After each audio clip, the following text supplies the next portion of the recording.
Darvesh-ku. Tilamchilar ham ko'payib ketgan. Hozir haydab yuboraman. To'xta, oddiy tilamchi emas bu. Bunga tishim o'tmaydi. Xo'jayin, hozir haydab yuboraman. Hozir ko'rasiz. Turay.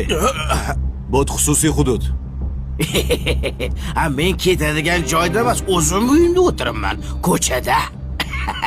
Sandakilar juda ko'pini ko'rganman. Tur. Men ham sizga o'xshaganlarni ko'pini ko'rganman. Siz faqat buyruq olasiz, lekin o'zingizni shaxsiy fikringizga ega emassiz. Menga qarang. Nima deyapsan? Tan oling. Odamlarni haydaysiz, lekin o'zligingizdan qochasiz. To'g'ri, sen hozir meni haydamoqchisan. Lekin o'zing qayerga ketayotganingni bilasanmi? Yo, uni ham xo'jayining hal qiladimi? Bilasanmi? Men har doim yolg'iz yuraman. Chunki odamlar ko'p, lekin ishonch yo'q. Ko'zlar bor, ko'rmoq yo'q. Quloqlar bor, lekin eshitadigan odam yo'q.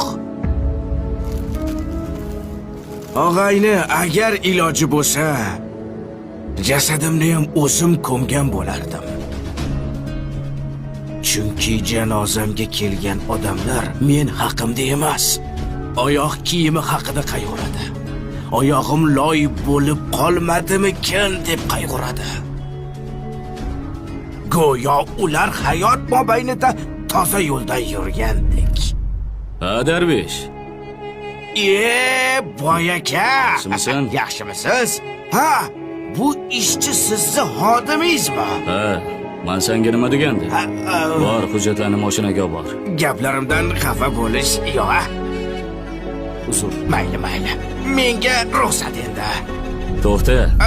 Labay. To'g'risini ayt. Nechta diploming bor? Buncha ko'p narsani qayerdan bilasan?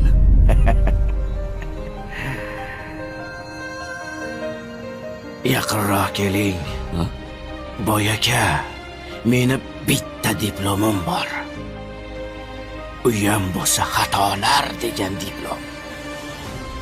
Men ko'p xato qilganman. Biz kelib ketuvchi to'garak jahon, na boshi ma'lum, na so'nggi ayon.